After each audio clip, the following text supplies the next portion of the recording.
IT বাড়ির পক্ষ থেকে আপনাদের সবাইকে স্বাগত জানাচ্ছি আজকের বাংলা ভিডিও টিউটোরিয়ালে। আমাদের আজকের পর্বের বিষয় হচ্ছে ইনার এইচটিএমএল। গত পর্বে আমরা ডকুমেন্ট ডট রাইটের ব্যবহার দেখেছি। তো ডকুমেন্ট ডট রাইট দিয়ে যেভাবে আমরা আউটপুট দেখতে পারি, ইনার এইচটিএমএল দিয়ে আউটপুট দেখা যায়, কিন্তু সিস্টেমটা একটু ডিফারেন্ট। বিষয়টা আমি আপনাকে যদি ক্লিয়ার করি, ধরেন এখানে আমি বডির ভেতরে একটি ব্ল্যাঙ্ক H2 নিয়েছি, হেডিং 2। আমি চাচ্ছি এই H2-র ভেতরে কোনো লেখা আমি সরাসরি H2-র ভেতরে লিখব না, আমি বাইরে অন্য কোনো এক জায়গায় লিখব এবং সেখান থেকে সেই লেখাটা জাম্প করে এই H2-র ভেতরে ঢুকে যাবে। এই কাজটা আমি কীভাবে করতে পারি? এই কাজটাই আমি ইনার এইচটিএমএল ব্যবহার করে করতে পারি। যেমন এখানে আমি একটি ব্ল্যাঙ্ক H2 নিয়ে রেখেছি। এখন আমি একটা স্ক্রিপ্ট ট্যাগ নেই। এই স্ক্রিপ্টের ভেতরে আমি এখন ইনার এইচটিএমএলটি ব্যবহার করব। ইনার এইচটিএমএল ব্যবহার করতে হলে আমাকে একটি মেথড ব্যবহার করতে হবে, সেটি হচ্ছে document dot get element by ID. দেখুন, document dot get element by ID, এটার কাজ হচ্ছে যে কোনো ডকুমেন্টকে আইডির মাধ্যমে ক্যাচ করা, মানে ধরা। তো সেটার জন্য যেহেতু আইডির মাধ্যমে ধরবে, এখানে আইডি কথাটি উল্লেখ রয়েছে, আমাদের এই হেডিং 2-কে একটা পার্টিকুলার আইডি দিতে হবে। আমি এখানে যে কোনো আইডির নেম দিতে পারি। আমি এখানে একটা আইডির নাম দিচ্ছি ডেমো। আপনি যে কোনো ইউনিক নেম দিতে পারেন। Document dot get element by ID, এরপরে এখান থেকে আমাদের সেই ডেমোকে চিনিয়ে দিতে হবে। কারণ দেখুন, আমরা যে ইনার এইচটিএমএল একটু পরে যে কাজটা করব, সেই ইনার এইচটিএমএল যে পুশ করবে, আমরা যে কথাটা লিখব সেই কথাটা যে হেডিং 2-র ভেতরে পুশ করবে, একটা ওয়েব পেজে তো বিভিন্ন অনেক হেডিং 2 থাকতে পারে, সে কার ভেতরে পুশ করবে? সো আমরা যে হেডিং 2টার আইডি দিয়ে দিব এবং যেই আইডিটা এই আইডির সাথে মিল থাকবে, সেই হেডিং 2-র ভেতরে লেখাটা পুশ করবে। সো এই জন্য এখানে একটা আইডির ব্যবস্থা করা হয়েছে ডেমো, এবং আপনি চাইলে যে কোনো নেম এখানে ইউজ করতে পারেন। আচ্ছা, এরপরে এর সাথে আমাদের লিখতে হবে ইনার এইচটিএমএল। এখানে একটা বিষয় খুবই ইম্পর্টেন্ট, আমি এই যে ফরম্যাটটা লিখেছি, দেখেন এলিমেন্টের ই বড় হাতের, বি বড় হাতের, আই বড় হাতের, এবং ইনার এইচটিএমএল-এর এইচটিএমএল কথাটা বড় হাতের। সো এইটা যেন মাথায় থাকে, এটা অবশ্যই আপনাকে মনে রাখতে হবে।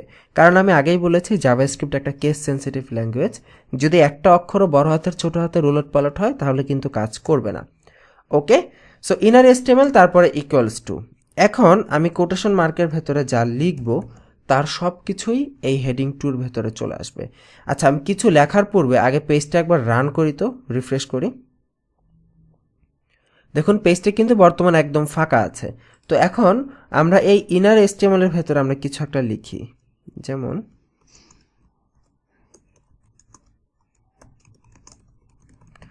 আই লাভ আইটি বাড়ি টিউটোরিয়াল।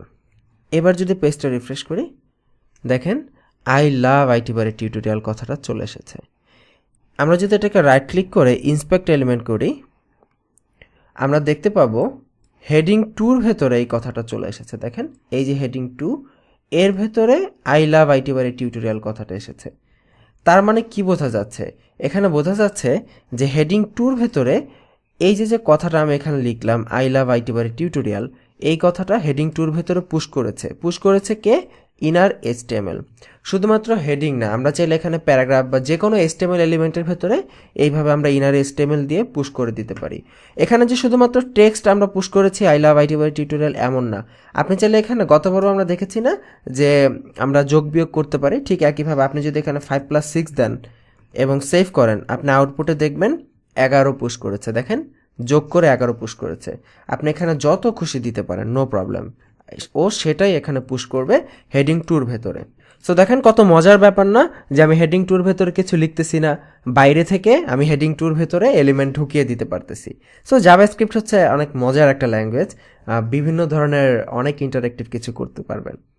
সো এখন আসা যাক আরেকটু ডিপে। বিষয়টা হচ্ছে, আমি গত পর্বে ডকুমেন্ট ডট রাইটটাও কিন্তু আমরা বাটন ব্যবহার করে দেখিয়েছিলাম। তো কেমন হয় যদি একটা বাটন প্রেস করলে এটার ভেতরে পুশ হয়? তো আমরা সেই কাজটাই করব। সেই কাজটা করার আগে আরেকটা বিষয় এখানে দেখানো জরুরি, এই হেডিং 2টা যে সবসময় খালি থাকবে এমন তো নয়, তাই না? এর ভেতরে কোনো লেখা থাকতে পারে, যেমন দিস ইজ এ টেক্সট, এর ভেতরে একটা টেক্সট লেখা থাকতে পারে।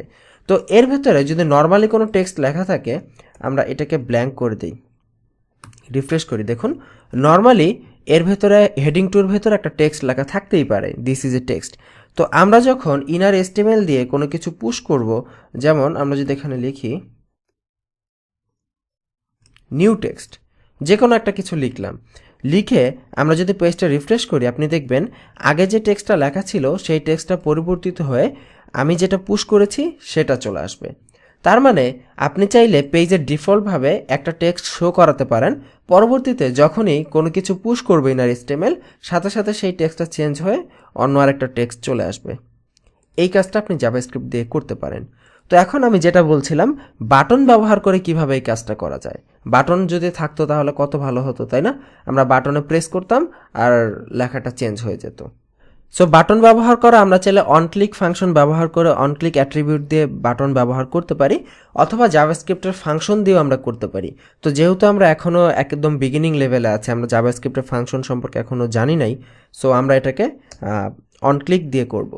সো অন ক্লিক দিয়ে করার জন্য আমরা এখানে প্রথমে একটি বাটন নিচ্ছি, বাটনের ভেতরে এখানে লিখে দেই ক্লিক মি, আপনি যে কোনো কিছু লিখতে পারেন। এখানে আমরা অন ক্লিক এবং ডাবল কোট দিচ্ছি। তো আপনাদের নিশ্চয়ই মনে আছে, দেখেন এখানে আমরা ডাবল কোট ইউজ করেছি, এবং এখানে দেখেন আমরা যে কোডটা এর ভেতরে লিখব সেখানেও কিন্তু ডাবল কোট রয়েছে। সো অবশ্যই বাইরে ডাবল কোট দিলে ভেতরে সবগুলো সিঙ্গেল কোট, অথবা ভিতরে যদি ডাবল কোট দেন বাইরে সিঙ্গেল কোট দিতে হবে। So be careful. তো আমরা এই কোডটাকে এখান থেকে কেটে আমরা যদি এইটার ভেতরে দিয়ে দিই, কোটেশন মার্কের ভেতরে দিলে আপনি দেখবেন এই পেছনের লেখাগুলোর কালার সব চেঞ্জ হয়ে গেছে। কেন চেঞ্জ হলো? এর একটাই কারণ, দেখেন বাইরে ডাবল কোট রয়েছে, অন ক্লিকের বাইরে ডাবল কোট রয়েছে, কিন্তু আমরা ভেতরে সিঙ্গেল কোট দেইনি। সো এই কোডগুলোকে অবশ্যই সিঙ্গেল কোট করতে হবে। দেখুন এগুলোকে সব আমি সিঙ্গেল কোট করে দিচ্ছি। দেখুন এবার সব কিছুর কালার কম্বিনেশন ঠিক আছে, মানে কোড ওকে আছে। এখন আমরা যদি আউটপুটটা রিফ্রেশ করি, আপনি দেখবেন by default this is the text, মানে বাই ডিফল্ট যে টেক্সটটা ছিল হেডিং 2 এর ভেতরে সেইটা শো করতেছে। এখন আমি যদি ক্লিক মেতে ক্লিক করি,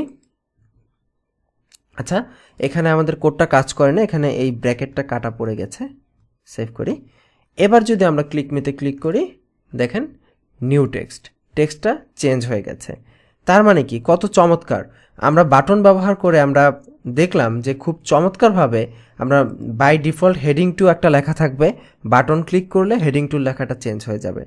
তো এইভাবে আমরা ইনার এসটিএমএল ব্যবহার করে যে কোনো এসটিএমএল ট্যাগের ভেতরে যে কোনো কিছুকে পুশ করতে পারি। সো এই হচ্ছে আজকের পর্ব, আশা করি বুঝতে পেরেছেন। তো বাসায় একবার প্র্যাকটিস করে ফেলবেন। আগামী পর্বের আমন্ত্রণ রইল। ভালো থাকবেন সবাই, আল্লাহ হাফিজ।